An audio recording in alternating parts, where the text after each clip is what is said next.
ന്യൂനപക്ഷാവകാശങ്ങളെയും ക്ഷേമ പദ്ധതികളെയും കുറിച്ച് ബോധവൽക്കരിക്കാൻ പ്രാദേശിക തലങ്ങളിൽ സെമിനാറുകൾ സംഘടിപ്പിക്കണമെന്ന് ദേശീയ ന്യൂനപക്ഷ കമ്മീഷൻ. ഉത്തരേന്ത്യൻ സംസ്ഥാനങ്ങൾ നേരിടുന്ന അരക്ഷിതാവസ്ഥ കേരളത്തിൽ ന്യൂനപക്ഷ സമൂഹം അഭിമുഖീകരിക്കുന്നില്ലെന്നും കമ്മീഷൻ അഭിപ്രായപ്പെട്ടു. പൊതുവിദ്യാഭ്യാസ സ്ഥാപനങ്ങളെ യോജിപ്പിച്ച് മുഴുവൻ കുട്ടികൾക്കും വിദ്യാഭ്യാസം ഉറപ്പുവരുത്തണമെന്ന് ദേശീയ ന്യൂനപക്ഷ കമ്മീഷൻ അംഗം പ്രൊഫസർ ഫരീദ അബ്ദുള്ള ഖാൻ പറഞ്ഞു. സർക്കാരുകൾ വിവിധ ക്ഷേമ പദ്ധതികൾ ന്യൂനപക്ഷങ്ങൾക്കായി ആവിഷ്കരിച്ചിട്ടുണ്ട്. ഇത് ജനങ്ങളിലേക്ക് എത്തിക്കാൻ മലയോര മേഖലകളിലും ഉൾഗ്രാമങ്ങളിലും സെമിനാറുകൾ പോലുള്ള ബോധവൽക്കരണ പരിപാടികൾ നടത്തേണ്ടതുണ്ട്. മതസംഘടനകൾ നടത്തുന്ന വിദ്യാഭ്യാസ സ്ഥാപനങ്ങൾക്ക് ന്യൂനപക്ഷ പദവി ലഭിക്കുന്നതിന് നടപടി സ്വീകരിക്കാൻ കേന്ദ്ര സംസ്ഥാന സർക്കാരുകളോട് ആവശ്യപ്പെടുമെന്നും അവർ പറഞ്ഞു.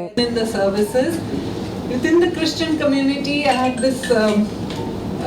was asked to intervene on behalf of the churches that whenever there is the problem of renovation of churches, because there are several churches in Kerala and they are, as they get older, they need renovation. The government is demanding the same kind of clearances as you would require for new construction of churches.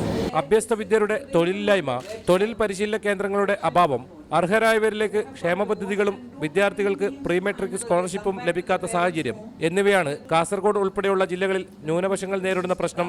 അടുത്തയാഴ്ച ദില്ലിയിൽ നടക്കുന്ന സംസ്ഥാന ന്യൂനപക്ഷ commission ചെയർമാൻമാരുടെയും ന്യൂനപക്ഷ ക്ഷേമ മന്ത്രിമാരുടെ യോഗത്തിലും ഈ വിഷയം അവതരിപ്പിക്കുമെന്നും അവർ പറഞ്ഞു.